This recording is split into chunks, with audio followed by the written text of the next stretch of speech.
శాఖ మంత్రిని తెలంగాణలో ఆటో కార్మికులు సమ్మెకు పిలిపించారు. నేను ఎందుకంటే హైదరాబాద్ లో లేను కాబట్టి నేను ఆ సంఘాలకు నేరుగా వ్యక్తిగతంగా విజ్ఞప్తి చేస్తున్నట్టే భావించండి. నేను రవాణా శాఖ మంత్రిగా ఆర్టీసీ కార్మికులకు కూడా ఇష్యూ వస్తే నేను వాళ్ళకి చెప్పినా పరిష్కారం చేస్తా అని చెప్పినాం. పరిష్కారం చేసినాం. ఇవాళ ఆర్టీసీకి సంబంధించి గుర్తింపు ఎన్నికలు విలీన ప్రక్రియ అంతా కూడా వాళ్ళ మిగతా అంశాలన్నీ పరిష్కారం అవుతాయి. ఆటో కార్మికులకు సంబంధించి కూడా వాళ్ళు న్యాయమైన కోరికలు కోరుతారు. 2012 నుంచి మీటర్ ఛార్జీలు పెంచలేదని తప్పకుండా దానికి ఒక కమిటీ వేసి ఆ ఆటో ఛార్జీలు పెంచడానికి సంబంధించినటువంటి కమిటీ నివేదికకు అనుగుణంగా మీ ప్రతినిధులు వెళ్లి వాళ్ళను కలిసి మీ యొక్క ఏవైతే అంశాలున్నాయో డీజిల్ రేటు పెరిగినా వాహనం రేటు పెరిగినా అటువంటి అన్ని అంశాలను వివరించండి. లేబర్ శాఖ అదేవిధంగా రెవెన్యూ శాఖకు సంబంధించినటువంటి వాళ్ళతో అందరితో కలిపి ఒక కమిటీ వేస్తాం. తొందరలోనే ఆ కమిటీ వేసి ఆ యొక్క 2012 తర్వాత పెరిగినటువంటి ఛార్జీలను పెంచుతాం ఎంత అనేటువంటిది మనం సమిష్టిగా నిర్ణయం చేద్దామనే మాట మనం చేస్తాం. రెండవది సంక్షేమ బోర్డు అడుగుతా ఉన్నారు. లేబర్ సంక్షేమ బోర్డు కావాలంటే కార్మికుల పక్షాన సెస్ వసూలు కావాల్సి వస్తుంది. దానికి కూడా నేను అన్ని సంఘాలను కోరినా సంక్షేమ బోర్డు వేయడానికి కూడా కేబినెట్ అనుమతి ఇచ్చింది. దానికి సంబంధించిన విధి విధానాలు చేసుకోవడమే కాబట్టి ఆ సంక్షేమ బోర్డు కూడా వేస్తామనేటువంటి మాట నేను ఈ సందర్భంగా కోరుతాను. ఇది కాక ఆటో కార్మికుల సంక్షేమం దృష్టిలో పెట్టుకుని వాళ్ల దగ్గర అంత ఆర్థికంగా ఉండదని హైదరాబాద్ లో 1,50,000 రూపాయలతోటి ఎలక్ట్రిసిటీ ఆటోలు కొనుక్కోవడానికి కానీ లేదా ఈవీ ఆటోలుగా రెట్రోఫిట్మెంట్ అంటే పెట్రోల్ డీజిల్ ఆటోలు లేకుండా ఉండడం కొరకు వాటిని ఈ విధంగా మారుస్తా ఉన్నాం. అది కాక స్క్రాప్ చేసుకుంటే కూడా కొత్త ఆటో కొనుక్కోవడానికి సహకారం చేస్తా ఉన్నాం.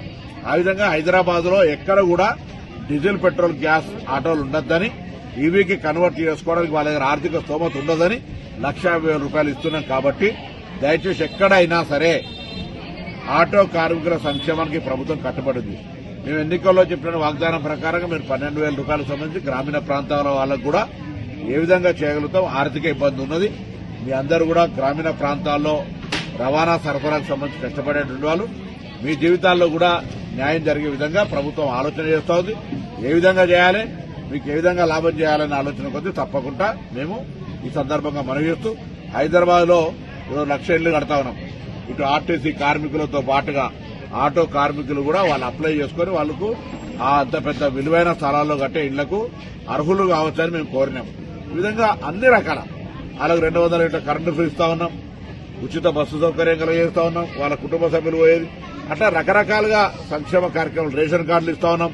సన్నబియ్యం ఇస్తా ఉన్నాం. ఇన్ని కార్యక్రమాలు జరుగుతా ఉన్నాయి. కాబట్టి ఇటువంటి అంశాల్లో కూడా మీ పట్ల ప్రభుత్వం వివక్ష లేదు. ఈ ప్రభుత్వం పక్షాన రవాణా శాఖ మంత్రిగా నేను మీకు విజ్ఞప్తి చేస్తా ఉన్నా. సమ్మె ద్వారా ప్రజలను ఇబ్బంది కలిగేసేటువంటి ప్రయత్నం వద్దు. మీరు తప్పకుండా మీకు కావలసినటువంటి రెట్రోఫిట్ ఏదైతే ఎలక్ట్రికల్ ఆటోలు చేయడానికో 1,50,000 ప్రతి ఆటోకు మా ప్రభుత్వం సహకారం చేస్తా ఉంది. అదేవిధంగా 2012 తర్వాత పెరిగినటువంటి రేట్లను పెంచడానికి కమిటీ వేసి పెంచుతాం. ఎంత అనేది మనందరం కూడా కలిసి నిర్ణయం తీసుకుందాం. దాంతో పాటుగా సంక్షేమ బోర్డు కూడా ఏర్పాటు చేస్తాం.